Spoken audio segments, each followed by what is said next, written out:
Merci de nous choisir. Il est midi et c'est l'heure du grand journal. Antoine Diouf. Mesdames, Messieurs, bonjour. Voici le sommaire. Après le dénouement de la crise scolaire, la polémique s'installe entre l'Intercadre et le G6. Oumar Wali Zoumarou dénonce l'implication de la première dame et soupçonne une pratique corruptive. Abdou Fati dément formellement. Le secteur de la santé est en grève pour 72 heures. Un mouvement bien suivi à Louga. Andegussem procède à la rétention d'informations sanitaires. Le SMIC revu à la hausse dans un mois de 36 000 francs CFA. Le salaire minimum interprofessionnel garanti va passer à plus de 52 000 francs CFA. Et malgré tout, c'est encore dérisoire, pensent certains qui évoquent la cherté de la vie au Sénégal. L'actualité religieuse est dominée aujourd'hui par le Magal de Daromourti. C'est l'un des événements les plus importants pour la communauté mouride. Nouveau code de la presse, les décrets d'application toujours pas signés.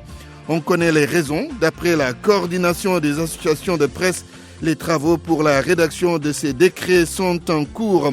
Dans la vie des médias, nous parlerons de ce sondage radio qui classe encore RFM en tête dans presque toutes les régions du Sénégal.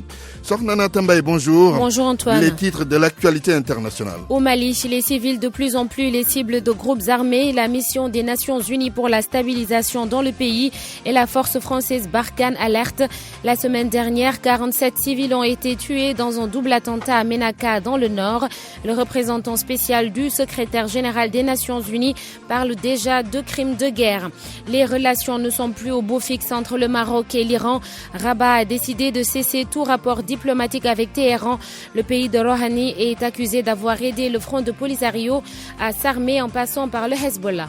Liverpool AS Roman, c'est un football demi-finale de la Ligue des champions européenne. Cher Tidiane Diagne, bonjour. Bonjour à vous Antoine Diouf. Ce sera la grande attraction du jour, le menu sport. À partir de 18h45 exactement, le début donc de cette rencontre importantissime pour la formation de Liverpool et Sadio Mané qui pourrait éventuellement participer pour une première fois à une finale de Ligue des champions. Dans la match aller donc, la formation de Liverpool l'avait remporté sur le score de 5-2. Nous allons aussi parler du début de la 24e journée de la Ligue 1 de foot chez nous avec cette rencontre avancée au stade Lamine Gueye de Kaolack devant opposer la Sonacos de Diourbel, deuxième à Guédiawaye Football Club, avant-dernier au classement. Nous allons aussi nous intéresser à la Coupe d'Afrique de mini-foot. Le Sénégal qui participe à cette compétition qui va débuter pendant ce week-end. Remporter le trophée, c'est l'ambition des protégés de Cheikh Sidiba que vous entendrez dans ce journal. Chronique du jour, Mbaye Sidi Mbaye, point de vue sur les vérités de Macky Sall aux syndicalistes. Nous allons en débattre vers 12h30. Bienvenue à toutes et à tous.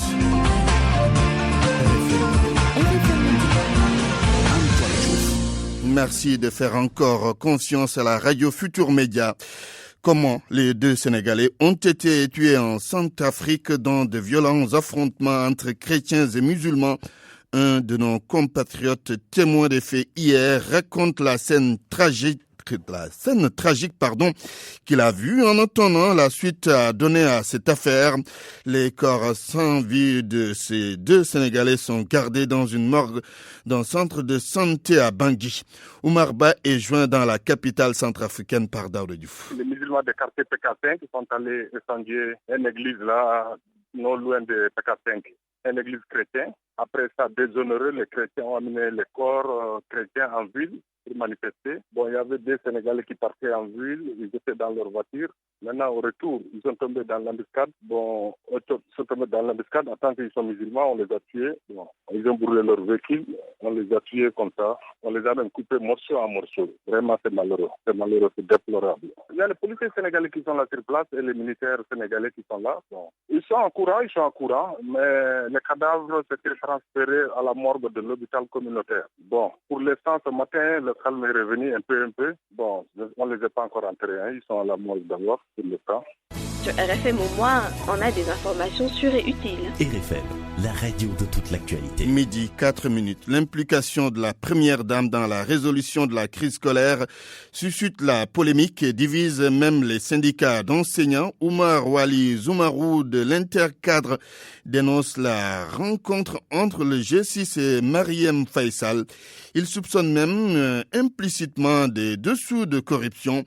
Mais les mises en cause démentent formellement. Le secrétaire général du CELS authentique refute toute corruption dans cette affaire. Abdou Fati, qui reconnaît tout de même le rôle joué par l'épouse du président de la République, El Hadj Ndiogou Diène. La démarche du groupe des syndicats représentatifs consistant à aller à la rencontre de l'épouse du président de la République est maladroite, selon Oumar Wali Zoumarou, un des porte-parole de l'Intercadre. Il soupçonne des non-dits derrière cette rencontre. Ils ont défaillé précipitamment à l'invitation. Ils y ont passé la journée avec tout ce que ça comporte comme on dit teranga sénégalaise. Aller manger quelque part, discuter avec le maître des lieux, échanger des civilités, pourrait peut-être mettre la personne dans une position assez inconfortable qui ne nous permettrait pas de tout refuser. Aller à un déjeuner à 14h, 15h, y rester jusqu'à 3h du matin, y déjeuner, y dîner et certainement prendre le thé et le goûter. C'est pourquoi, donc c'est une situation peut-être qui les a mis dans une posture inconfortable et ils ne pouvaient pas refuser. Parce qu'en réalité, ce qu'ils ont refusé au chef religieux, au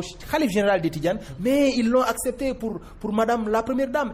Mais ces allégations ne semblent pas ébranler ses collègues du G6. Abdou Fati trouve normal l'implication de Mariam Faisal dans la crise scolaire, le secrétaire général du CELS authentique qui met les points sur les i. C'est quand même des enfantillages. Avoir Taourou Sen, Abdoulaye Ndoye, Abdou Fati, Abdourahmane Gueye, les syndicats les plus représentatifs, nous sommes un peu quand même à l'abri de certains détails-là. Nous sommes organisés, c'est de grandes organisations qui sont à l'abri du besoin et de ces petites choses-là. Et puis, elle est dans son rôle. En tant que première, elle peut faciliter.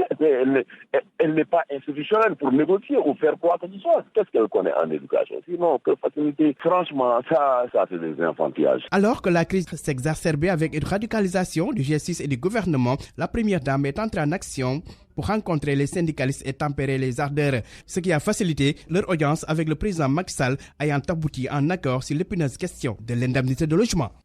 El Hadj Ndiogou Diène, l'inquiétude des élèves en classe d'examen est bien réelle à Fatick. Certes, le calendrier scolaire a été réaménagé, mais ces élèves estiment que 2 semaines de rattrapage ne suffisent pas du tout.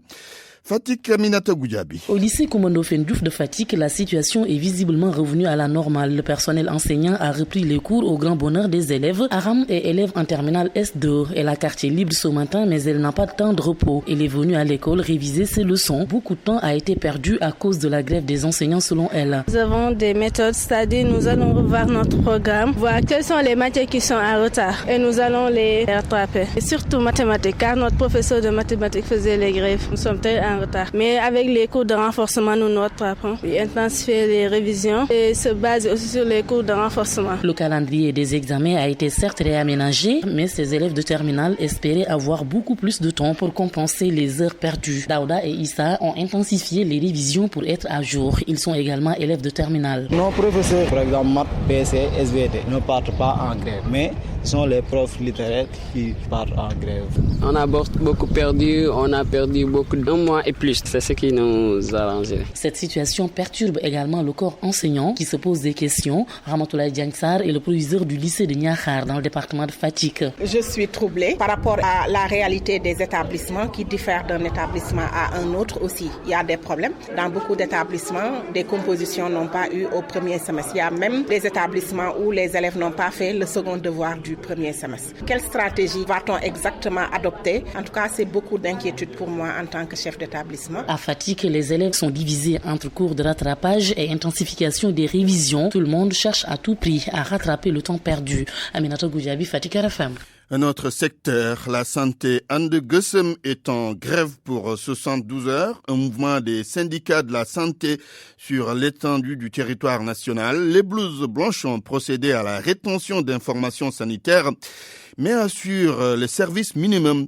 À Louga, le mouvement est bien suivi. À Ousseynou Diagne. Centre de santé de Louga, au service accueil, c'est le calme plat. Les préposés à la vente des tickets de consultation attendent désespérément l'arrivée des patients. Pourtant, le lendemain des fêtes, c'était le rush dans les structures de santé, fait remarquer Dr Mamadou Diop, le médecin-chef du district, qui n'a pas voulu se faire enregistrer. Enseigne cependant qu'à l'exception du cabinet dentaire et à l'ophtalmo, tous les autres observent le service minimum. D'ailleurs, la vaccination suit son cours, même si très peu de mères ont accompagné leurs enfants À noter qu'à notre passage, aucun syndicaliste n'était sur les lieux. À l'hôpital Amadou Sakhimbaï de Louga, également le mot d'ordre est très suivi, même si Ali Nevedé, le secrétaire général du SUTSAS, et ses collègues apprécient la gestion du directeur de l'établissement. Nous avons déjà commencé la rétention d'informations dans tout le territoire national. Nous allons dérouler un plan d'action de 72 heures et renouvelable, bien sûr, s'il n'a pas encore des accords avec le gouvernement, qui a tendance à faire la sourde et jouer au dilatoire, et je pense que ça ne passera pas cette fois-ci. Les syndicats de la santé luttent pour le respect des accords signés depuis 2014, le paiement des indemnités de logement, la subvention aux hôpitaux, mais surtout le paiement des salaires aux contractuels de la santé figure en bonne place dans la plateforme revendicative. Louga, c'est le dernier FM. C'est décidé. Dans un mois, le SMIC va passer de 36 000 francs CFA à plus de 52 000 francs CFA, oui. Qu'à cela ne tienne, le salaire minimum interprofessionnel garanti va demeurer très dérisoire au vu de la cherté de la vie et les nombreuses dépenses, estiment certains. Et puis ils sont nombreux à ignorer ce qu'est le SMIC. Reportage Anna Rocha. Dans son jogging sombre de travail, casquette verte sur la tête, les yeux rivés sur son vieux téléphone portable, Hadi Diallo a l'air désemparée. Éboueuse de profession, elle ignore ce qu'est le SMIC. Ce n'est pas son souci. Son salaire actuel couvre à peine un tiers de ses dépenses. Imaginez le père de famille ou mère de famille qui aujourd'hui, rien que le loyer qu'on paye, c'est 50 000 francs par mois. Le reste, on se débrouille pour la nourriture et le paiement des factures. La vie est trop chère à Dakar. Mère de 5 enfants, mariée à un homme abonné au système D, Hadi Diallo a dû réduire ses charges pour tenir le coup. Mon fils aîné, j'ai dû le retirer de l'école parce que je n'ai plus les moyens. Nous ne sommes pas des déchets quand même. Son collègue, Tcherno, ne connaît pas non plus la signification du SMIC. Mais contrairement à Khadi, lui se réjouit de cette hausse du salaire minimum.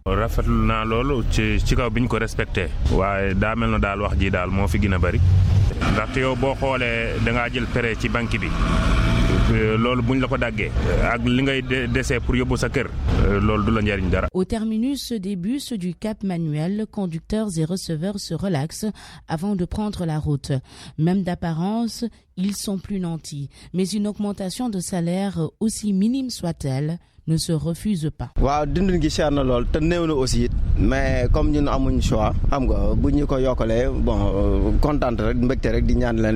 d'ici fin 2019, le SMIC va augmenter de plus de 22 000 francs CFA. Même si beaucoup saluent la hausse, pour d'autres, l'État et les autres employeurs doivent respecter davantage les droits des travailleurs. Il est 12h12 partout au Sénégal et vous suivez le grand journal. RFM 94.0, la radio en puissance. Antoine Diouf. L'actualité religieuse, jour de Magal à Darou-Mourti. La communauté mouride se souvient de la rencontre entre Cheikh Ahmadou Bamba Mbacké, de retour d'exil du Gabon, et Mam Thierno Birahim Mbacké Ndamal Darou. C'était en 1902, après le grand Magal de Touba. C'est l'événement le plus important pour la communauté mouride. Nouveau code de la presse, il n'y a pas lieu de s'inquiéter par rapport au décret d'application toujours attendu. Il est vrai que le Synpics a soulevé la question hier au Palais lors de la cérémonie de remise des cahiers de doléances au chef de l'État. Mais la coordination des associations de presse rassure. Le président du CORED fait savoir que les travaux pour la rédaction des décrets d'application sont en cours.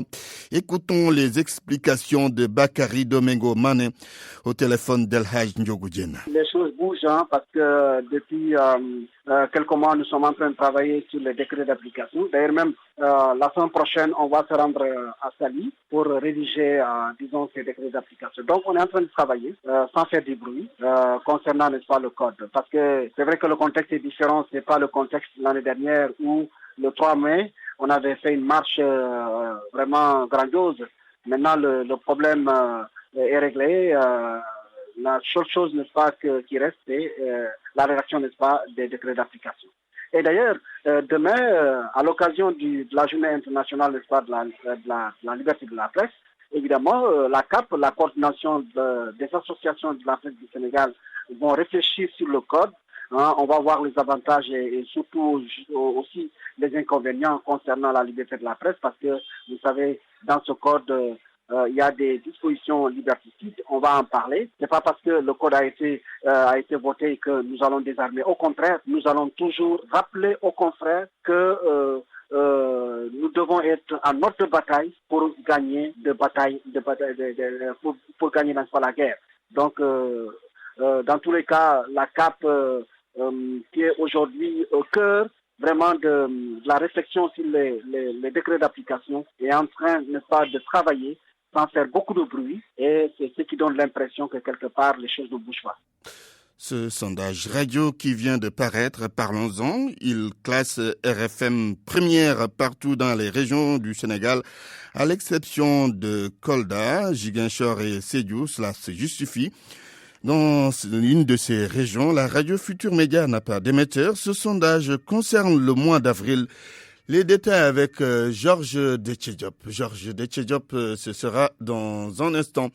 Il nous parle de ce sondage radio qui vient de paraître et qui classe RFM première partout, donc dans pas mal de régions du Sénégal. Georges Detchediop. À la lecture de l'étude, la radio Futur Média demeure la première radio du Sénégal.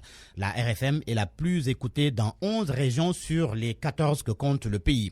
À Dakar, 34,5% des personnes interrogées confient que la radio de toute l'actualité est leur radio préférée. À la deuxième marche du podium, Zik FM avec 30,8%. Sud FM occupe la troisième place, 5% des parts d'audience. RFM leader dans la capitale, RFM se taille aussi la part du lion dans la région de Diourbel où elle est suivie par Walf FM. Même classement à Fatick, Kaffrine, Kaolack et Kédougou. Les auditeurs de Louga ont aussi plébiscité la RFM qui est suivie par Lampfal et Zik FM. Dans les régions de Matam, Saint-Louis et Tambacounda, RFM a encore confirmé sa suprématie. À Saint-Louis et Tambacounda, c'est Radio Sénégal qui arrive en deuxième position et la troisième place est occupée par Zik FM. Mais à Matam, Walfadjri est la deuxième radio la plus écoutée derrière RFM qui est la radio préférée dans la région de Thiès où 34,1% des personnes l'ont choisi devant Zik FM, Sud FM et Walfadjri. À Kolda, Sédhiou et Ziguinchor, en revanche, la première place est occupée par d'autres stations. À Kolda, Radio Sénégal est en tête du classement, suivi de RFM et Sud FM. Dans la région de Sédhiou, Sud FM est la radio préférée des auditeurs. RFM, deuxième, et Radio Sénégal ferme le podium. Sud FM est aussi la radio leader dans la région de Ziguinchor, où RFM est quatrième. Walf et Zik FM, respectivement, deuxième et troisième. Une chose à noter, dans plusieurs régions, RFM a perdu du terrain. Plus clairement, elle a perdu des parts d'audience. À Dakar, avec moins 2,8%. À Dakar, avec 2,8%. Fatick, 12,9%. Kaffrine, Louga, Matam, Saint-Louis. Un grand bond cependant à Tambacounda, où la RFM a enregistré une évolution de 38% par rapport à janvier, période à laquelle la radio avait 22,4% des parts d'audience. Évolution aussi des parts dans les régions de Diourbel, Kaolack, Kédougou, Sédhiou. Une radio, autre que RFM, a enregistré une évolution de ses taux d'audience. Sud FM, la première radio privée du Sénégal, a enregistré une évolution de 7,2% à Sédhiou, 9,2% à Ziguinchor. Merci donc pour la confiance placée en RFM. 12h17, la suite de ce journal dans un instant. RFM. L'actualité internationale. Rebonjour Sornana Tambaye. Rebonjour Antoine. Mali, la mission des Nations Unies se dit préoccupée par des violences contre des civils. Des violences perpétrées surtout dans le nord et dernièrement dans la région de Ménaka. Une quarantaine de civils ont été tués la semaine dernière lors d'une double attaque. La MINUSMA annonce l'envoi d'une équipe d'enquêteurs pour déterminer les circonstances. La mission évoque de sérieux abus des droits de l'homme contre les civils qui ont contribué à aggraver les tensions entre les communautés locales. Selon le représentant spécial du secrétaire général des Nations Unies au Mali, les attaques délibérées contre les civils qui ne prennent pas directement part aux hostilités peuvent être considérées comme des crimes de guerre. Au Gabon, le pays attend la nomination d'un nouveau Premier ministre. Emmanuel Issoz Gondé, le chef du gouvernement sortant, a déposé la démission de son équipe hier. C'est après la décision de la Cour constitutionnelle de mettre fin au pouvoir de la législature actuelle dont la conséquence est la démission du gouvernement. Libreville, Yves Antonio Ogula. Qui sera le prochain Premier ministre gabonais? Cette question, tout le monde se la pose après la démission du chef du gouvernement. Emmanuel Issozengonde est allé remettre au chef de l'État sa lettre de démission conformément à la décision de la Cour constitutionnelle qui a dissous l'Assemblée nationale et invité le gouvernement à la démission parce que n'ayant pas organisé à temps les élections législatives reportées déjà à 2 reprises. Selon la haute juridiction, le nouveau gouvernement aura une courte durée de vie parce que les fonctions de ce gouvernement attendu vont cesser juste à la proclamation des résultats des législatives par la Cour constitutionnelle. La mission du prochain gouvernement est de préparer au mieux l'élection des députés, précision faite par la présidente de la Cour constitutionnelle. C'est cette même Cour qui va annoncer la date de la tenue de l'élection des députés après la saisine du président du Centre gabonais des élections. Ce dernier prête d'ailleurs serment ce mercredi devant les 9 juges de la Cour constitutionnelle. Yves Antonio Ogula, Libreville, RFM. C'est le froid froid diplomatique entre le Maroc et l'Iran depuis hier. Oui, Antoine, Rabat vient de rompre ses relations diplomatiques avec Téhéran. Le pays de Hassan Rouhani est accusé de soutenir le Front Polisario en lui fournissant des armes et de l'argent. Cette rupture a fait réagir plus d'un dans le monde arabe. Casablanca, la correspondance de Khadim Bay. La liaison téléphonique entre Rabat et Téhéran est hors service. Le Maroc a rompu ses relations diplomatiques avec l'Iran, annonçant l'ingérence iranienne dans ses affaires internes.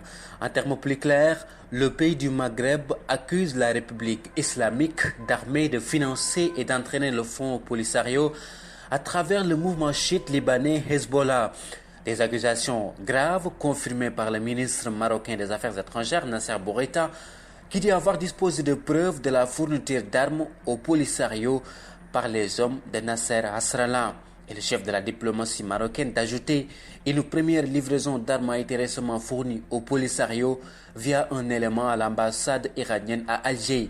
Et ce n'est pas fini. Selon toujours Bourita, l'ambassadeur du roi à Téhéran a quitté l'Iran hier et c'est ce mardi que la délégation iranienne au Maroc devrait à son tour plier bagage. Une rupture diplomatique spectaculaire donc, suivie d'une avalanche de réactions après le Hezbollah qui dénonce des accusations fallacieuses.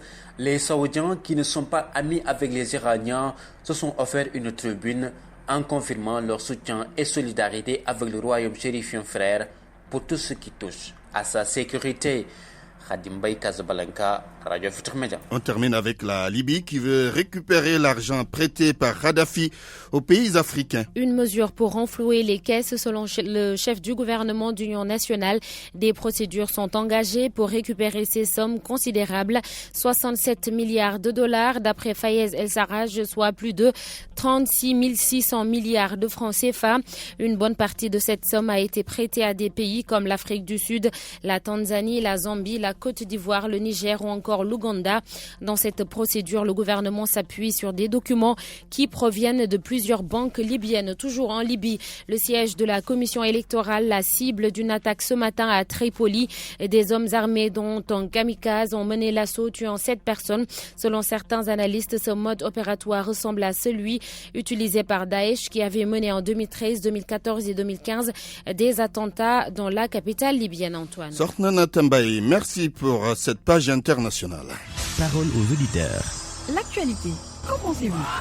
Moi, je pense que vous devrez. Réagissez dans nos éditions d'information sur l'actualité. Bonjour. Oui, bienvenue sur cette antenne d'RFM. Du lundi au vendredi, vous avez la parole sur RFM. Point de vue sur les vérités de Macky Sall aux syndicalistes. Nous allons en débattre dans quelques instants. RFM Sport. Bienvenue, cher Tidiane Diagne. Merci à vous, Antoine Diouf. Début aujourd'hui de la 24e journée de la Ligue 1 de football. Un match avancé au stade Lamine Gueye de Kaolack à partir de 17h. La Sonacos, deuxième au classement, accueille Génération, plutôt Guédiawaye Football Club. Avant-dernier au classement, demain, à l'Opposé d'Arsenal pour la suite donc des rencontres. À 16h, Union Sportive de Wakam qui occupe la dernière place fera face à la formation de Niaritali. À 18h, Douane contre Djambar de Sali. Toujours demain à 17h, mais cette fois-ci à Louga. Niambo de Louga contre le leader, le Giraffe de la Médina à Ziguinchor à 17h. Casa Sport fait face à la formation du stade de Mbour. À Mbour au stade Caroline Faye, demain toujours à 17h. Mbour Petite Côte contre Tenguet FC. Dakar Sacré-Cœur Génération Foot est remis à une date ultérieure. La Linguère de Saint-Louis est exemptée pour cette journée. Nous parlons à présent de la Coupe du Sénégal. Quart de finale en retard à Denis Biramdo cet après-midi à 16h. Génération Foot va en découdre avec ses SAD de Dakar. Diamano de Fatick, Renaissance de Dakar et Kaoral de Vélingara sont qualifiés pour les demi-finales. Coupe d'Afrique de mini-foot, remporter le trophée, c'est l'ambition du Sénégal. Ah oui, c'est une compétition qui se déroule à Tripoli. Notez que l'équipe du Sénégal quitte Dakar cette nuit. Dans la capitale libyenne, les protégés des Cheikh Sidiba prennent part à la première édition de la CAN de la discipline avec bien des ambitions. Nous l'écoutons des propos recueillis par Sodekam. On vient juste de terminer comme ça notre troisième semaine. On est à notre troisième semaine de préparation. Je pense que cette fois-ci, on a eu plus de temps pour se préparer que par rapport à la Coupe du Monde. Donc on a eu 3 semaines intenses où on a travaillé toutes les composantes du football. Et maintenant, là, on est fin prêt pour le départ qui se fera ce soir, Inch'Allah. Direction Tunis, après Tunis, Tripoli. Après ces 3 semaines de préparation, est-ce que vous pensez avoir une équipe capable de remporter cette première édition de la CAN? Oui, je pense qu'on a un groupe capable de remporter cette CAN parce que c'est notre équipe. Et on a pratiquement notre équipe dorsale de la dernière Coupe du Monde. On a pratiquement notre base sur laquelle on pourra compter et renforcer de quelques éléments qu'on a dénichés de droite à gauche. Et je pense qu'on a un groupe homogène et en quantité et en qualité et qui pourra faire la différence à Tripoli. On le souhaite, c'est notre souhait, c'est notre vœu de remporter le titre africain et on s'est préparé en conséquence. On est optimiste vu notre dernière prestation lors de la Coupe du Monde en Tunisie à Nablus. Et je pense qu'avec le maintien des mêmes éléments renforcés de quelques autres qui j'espère seront une plus-value pour l'équipe. Et donc le groupe est là, optimiste, on est optimiste et serein. Et on prend nos adversaires au sérieux. Le Sénégal va livrer son premier match le dimanche 6 contre la Tunisie. L'Afrique du Sud, le Nigeria et les Kenyans sont les autres adversaires des Lions du Sénégal. Une compétition donc RFM va couvrir pour vous avec Cher Tidiane Diagne, notre envoyé spécial. Oui, c'est bien cela. L'affiche de la finale de la Ligue des Champions connue ce soir. Là oui, ce sera à l'issue de la rencontre devant opposé AS Roma à Liverpool. Démarrage de la partie à partir de 18h45 et que vous recevez naturellement en direct sur les ondes de la Radio Futur Média. Il faut juste rappeler que lors de la manche aller, les Reds l'ont remporté à la maison 5-2 et ils vont avec un avantage certain selon Cheikh Gueye, l'entraîneur de la Sonacos de Diourbel, club de Ligue 1 sénégalaise. Nous l'écoutons des propos toujours recueillis par Sodekam. Certes, c'est un match de coupe, mais avec 3 buts d'écart, très difficile pour l'AS Roma de réaliser ce qu'on appelle la remontada. De toute façon, sur le plan du jeu, Liverpool part avec très en avant sur le match aller avec 3 buts d'écart. Sadio Mané peut aujourd'hui faire un très grand match du fait que si on sait que Sadio, c'est un joueur certes très complémentaire avec Salah, et Sadio Mané est un joueur d'espace, et jouer contre une équipe qui c'est sûr qu'aujourd'hui laissera beaucoup d'espace, je pense qu'avantagera aujourd'hui notre cher Sadio Mané. Il peut encore exploser et montrer à la face de tout le monde que c'est un grand attaquant et qu'il faut compter aussi pour la Coupe du Monde. Et n'oublions pas que l'attaque de Liverpool composée par exemple de Salah et Sadio Mané, c'est une attaque qui vaut au moins un but par 45 minutes. Donc une telle attaque de feu contre une équipe qui est en retard et qui veut revenir sur 3 buts, c'est sûr qu'il laissera des espaces et des espaces exploitables par Sané et Salah. Donc vous imaginez le scénario. Mais aussi on peut compter sur l'orgueil italien de la Roma qui après avoir éliminé le grand FC Barcelone peut se dire pourquoi pas Liverpool. Mais de toute façon des arguments tactiques, techniques pour faire la remontada, je ne l'apprécie pas du côté de la Roma. C'est le football, tout est possible. Mais pour vous dire j'imagine déjà une finale entre Real Madrid et Sadio Mané, l'enfant de Bambeli. En tout cas, on verra la réponse, on aura plutôt la réponse ce soir à l'issue donc de cette rencontre devant opposé AS Roma à Liverpool de Sadio Mané. Tout nouveau accompagne donc l'international sénégalais. Nous terminons avec le basketball. Le 17e tour chez les filles cet après-midi à 16h au stadium plutôt à Saint-Louis.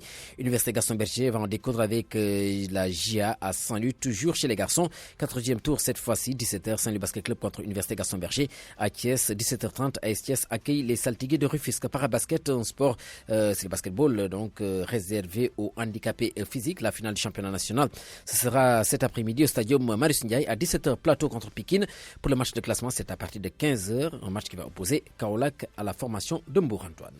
Merci, cher Tidiane Diagne. RFM, la chronique du jour. La chronique du jour, c'est sur l'issue de la crise scolaire. Signé Mbaye Sidimbaye cette chronique. Ainsi donc, nous voici en fin de crise de l'éducation. Vendredi, un déjeuner privé aurait préparé et facilité la rencontre ultime des enseignants du G6 avec le président de la République. Résultat, dimanche, l'indemnité de logement, nœud gordien du bras de fer social qui tient le Sénégal en haleine, est relevé à 100 000 francs par Macky Sall, seul comme un grand face au syndicat des enseignants. Seul, oui, il s'est passé pour la circonstance de la présence de Serigne Mbaye Thiam, son ministre de l'Éducation, devenu, il faut le dire, tête de turc du monde de l'enseignement. La FEDER, qui est le lien entre les syndicats de ce corps, réagit à contrario. Dambodj dénonce. C'est la première dame qui a manœuvré tout ça. Elle n'est pas investie d'une mission officielle qui lui permet d'intervenir à ce niveau, avec le ministre des Finances, pour proposer une solution de sortie de crise. Dambodj conclut. Nous décrions ces faits parce que nous sommes dans une république. Nous maintiendrons notre mot d'ordre de grève en attendant l'avis de la base. Cette longue crise de l'éducation et sa fin qui semble effilochée aura été un révélateur réel de l'état des relations entre le gouvernement et les travailleurs du public, des défaillances techniques, opérationnelles dans les processus de décision. Tout le monde, bien sûr, est soulagé qu'il puisse y avoir solution respectable et digne pour les enseignants, unis, qu'il y ait retour définitif dans les salles de classe et fin des angoisses pour les pauvres enfants. Hier lundi jusqu'à ce mardi matin, 2h, le Premier ministre et le G6 ont peaufiné le protocole d'accord dans ses détails. Il ne s'agissait pas que d'indemnités, mais aussi de problèmes de carrière et surtout d'un suivi mensuel des questions techniques qui est prévu. Vers une décennie d'accalmie, c'est le souhait exprimé par le Premier ministre, vite relativisé par les enseignants qui préfèrent avancer acquis par acquis. Chat échaudé craint même l'eau froide, tout le monde le sait. La deuxième bataille urgente et obligatoire est de refaire l'unité solidaire de l'ensemble du corps enseignant. C'est la véritable garantie d'un renouveau pour l'école et le système éducatif du Sénégal. RFM, la presse du jour. Presse du jour, Georges Détché-Diop. Anti-Balaka Seleka. Le Sénégal paie un lourd tribut. 2 Sénégalais tués hier à Bangui, en Centrafrique. Selon l'Observateur, ils ont été lapidés à mort puis brûlés en plein jour. Ces Sénégalais, tous 2 commerçants, ont été tués lors des affrontements communautaires entre Anti-Balaka et Seleka. Affrontements qui ont fait 16 morts et près d'une centaine de blessés. L'Observateur, sous un autre registre, se fait l'écho du procès en terrorisme contre Imam Ndao et compagnie. C'est le cas aussi pour le journal Le Quotidien, Vox Populi et Libération. Les journaux font état d'un plan de Daesh contre le Sénégal. Un plan pour un État islamique au Sénégal. L'Observateur, comme les autres confrères, revient sur la comparution lundi de Matar Diokhané, dépeint comme le cerveau de cette entreprise terroriste. Selon l'Obs, il a balayé toute l'accusation. Cependant, la chambre criminelle lui a rappelé ses déclarations à l'enquête quand il théorisait l'établissement d'un État islamique au Sénégal par les armes, ou encore son entretien avec le chef de la secte terroriste Boko Haram. Matar Diokhané, dont les propos sont à la page de titre du quotidien Le Quotidien, déclarait que Daesh voulait faire des attentats suicides et s'en prendre à des Français. Et la stratégie, à la une de Vox Populi, elle consistait à créer une instabilité en Gambie qui devait aboutir à un coup d'État entre 2016-2017 perpétré par Daesh. Mais qui était le planificateur de l'instauration d'un État islamique au Sénégal? Libération révèle son identité. Abdallah Ba, alias Zaïd. Selon le journal, il a envoyé le projet par télégramme avant d'être tué dans les combats en Libye. Retour à présent sur la fête du travail. Hier, c'était le 1er mai et les journaux rendent compte de la traditionnelle remise des cahiers de doléances des syndicats au chef de l'État. Et c'est le discours tenu par Macky Sall qui sort du lot. Surtout quand il dit, je le cite, « Quand ce n'est pas possible, la grève ne nous fera pas plier ». Ces propos sont d'ailleurs mis en exergue par les Échos et la Cloche. Macky Sall qui indique aussi que quand ce n'est pas possible, ce n'est pas possible. Du coup, Enquête parle des vérités de Macky Sall. Pour Tribune, Macky Sall sermonne les syndicats. Las fait étant d'un Macky Sall sans gants avec les syndicats. Pendant ce temps, Le Soleil rapporte que Macky Sall prône la paix sociale. Selon le quotidien gouvernemental, le chef de l'État a réitéré hier sa volonté de bâtir une paix sociale durable et propice à la productivité. Il a aussi promis que le gouvernement va apporter les réponses appropriées au cahier de doléances déposé par les différentes centrales syndicales. Seulement, si l'on se fie à Source A, lorsque les centrales syndicales ont indexé les limites de son régime dans la gestion de certaines revendications, Macky Sall s'est fâché tout rouge et s'est mué en mode T-Santé. Source A qui révèle par ailleurs l'acquisition prochaine de 542 bus d'un coût de 13 milliards de francs CFA destinés au transport urbain et sous-régional. Un problème, les entreprises nationales ont été exclues de l'appel d'offres au profit de Tata Motors. Et pour cause, la conditionnalité fixée au Sénégal est que seules les entreprises indiennes sont autorisées à soumissionner à l'appel d'offres. Selon Source A, le secrétaire général d'AFTU, dont la structure regroupe des transporteurs privés, n'est pas informé d'un tel projet. Et pourtant, les bus doivent débarquer à Dakar dans un délai de 120 jours à compter de la date de signature du contrat le 18 avril passé. L'affaire des garçons au sexe mutilé à Yeumbeul Sud. L'observateur qui donne les détails de l'enquête qui a conduit à l'arrestation des 2 présumés auteurs souligne que la piste du sacrifice est écartée. Les Échos nous apprend que c'est un jeu de circoncision qui a mal tourné. Sport pour terminer. L'attraction aujourd'hui, AS Rome Liverpool de Sadio Mané à 18h45. Deuxième demi-finale retour de la Champions League européenne. À l'aller, 5-2 pour les Reds. Record s'exclame Sadio pour la finale. Pour Stade, Sadio à 90 minutes de la finale. Une finale à laquelle s'est qualifié le Real Madrid. Le Real qui vise un 13e sacre. À vos kiosques et bonne lecture. Point de vue. Regard croisé sur l'actualité du jour. Point de vue sur les vérités de Macky Sall aux syndicalistes, on peut l'appeler ainsi. Et pour en parler, nous avons en ligne Maître Mansour Nakan, président de SOS Consommateurs. Bonjour Maître. Oui, bonjour. L'inspecteur de travail, Mansour Fall, est en ligne. Bonjour Mansour. Bonjour Antoine. Alors, Maître Mansour Nakan, en écoutant le président Macky Sall, il dit ceci, je peux quand même citer, « Quand ce n'est pas possible, la grève ne nous fera pas plier. Si tout le monde veut la retraite à 65 ans, comment allons-nous donner des emplois aux jeunes ?»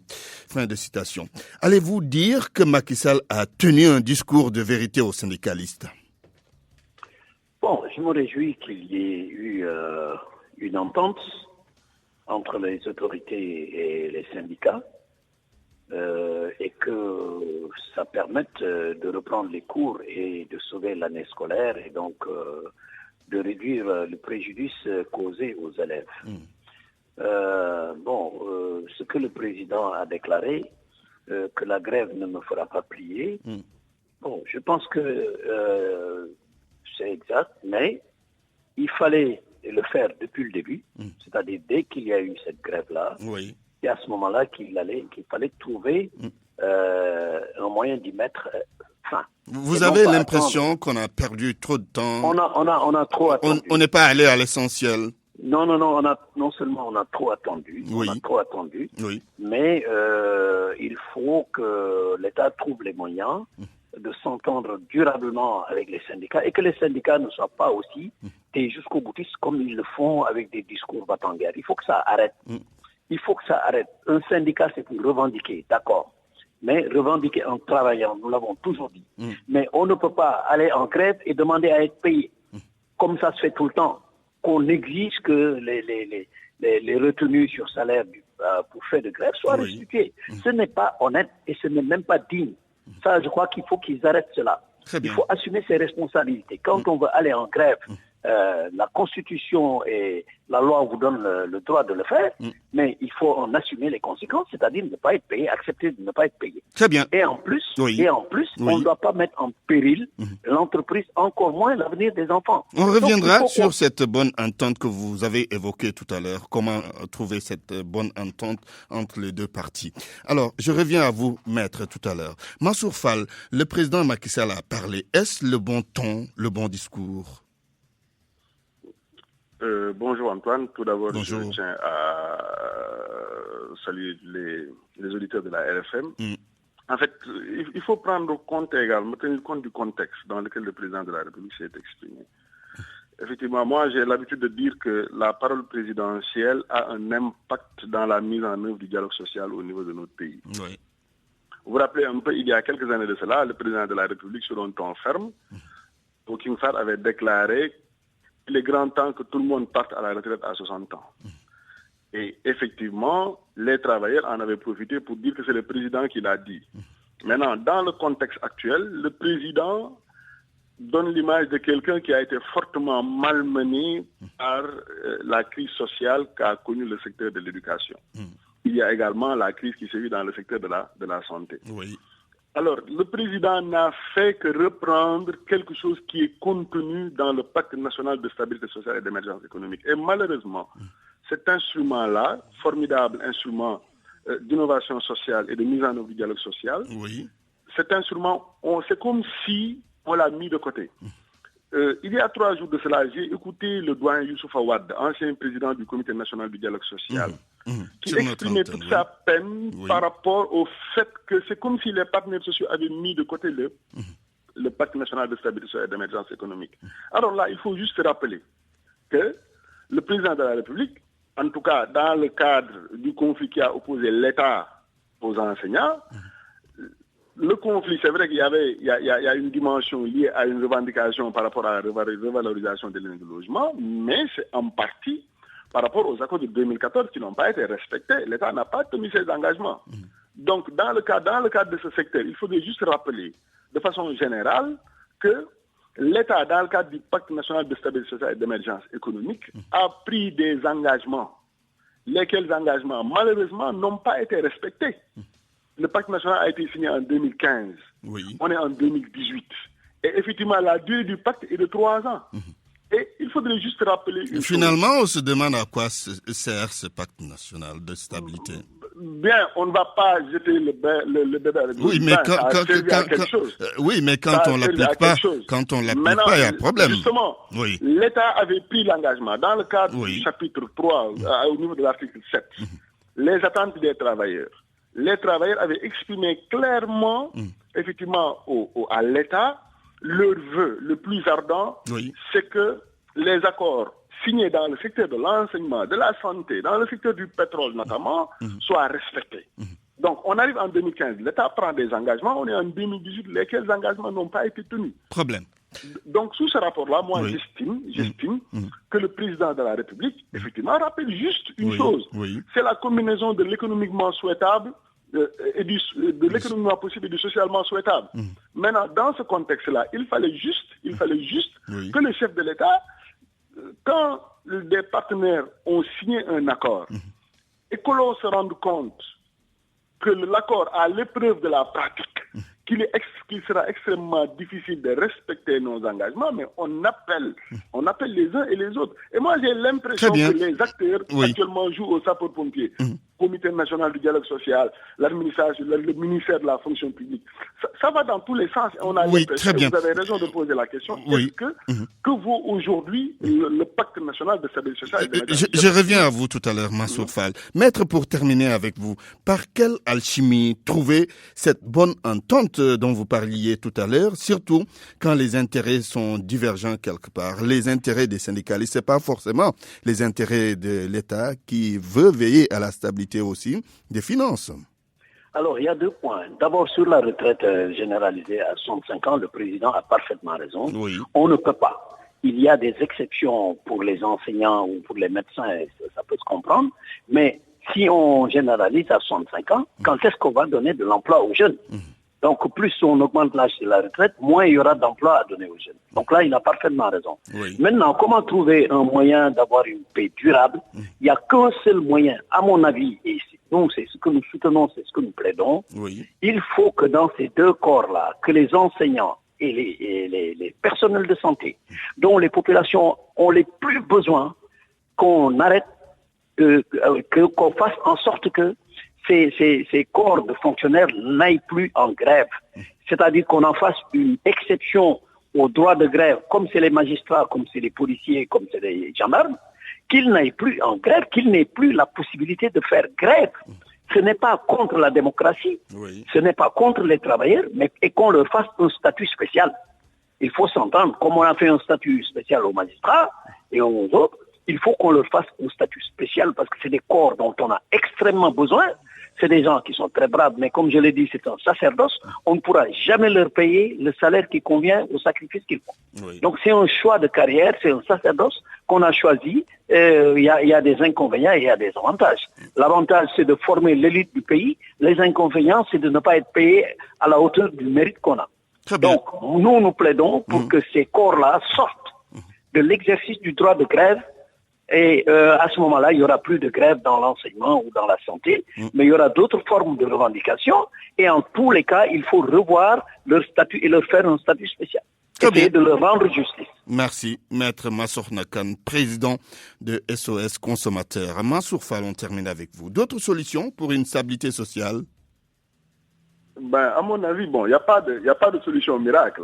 La seule solution qui va, à mon avis, c'est faire du dialogue social une réalité.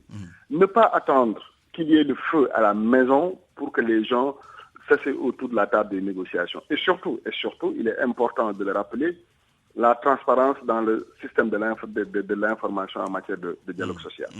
Parce qu'aujourd'hui, effectivement, à chaque fois que ces corps dont on a parlé, le secteur de la santé, le secteur de l'enseignement, on leur oppose à chaque fois la soutenabilité. C'est vrai, la soutenabilité, mais derrière, quand on oppose à quelqu'un la soutenabilité et qu'il y ait des dépenses de prestige, naturellement, les syndicats vont dire les politiques ne lâchent que ce qu'on leur arrache. Et à partir de ce moment-là, moi, je pense que le président de la République, il a beau dire je ne plierai pas parce que vous êtes partis en grève, mais aujourd'hui, ne perdons pas de vue une chose. Aujourd'hui, le secteur de la santé et le secteur de l'éducation, s'ils vont en grève, les populations le ressentent. Et les syndicats, ils le savent. Naturellement, la grève doit être l'ultima ratio, doit être l'ultime recours. Mais lorsque contraints et forcés, ils vont en grève, il est clair que c'est parce que quelque part, l'État n'a pas su utiliser les leviers qu'il faut pour leur donner la bonne information. Massour Fall, je vous remercie. Je rappelle que vous êtes inspecteur du travail. C'est fini pour Point de vue. La météo avant le rappel des titres.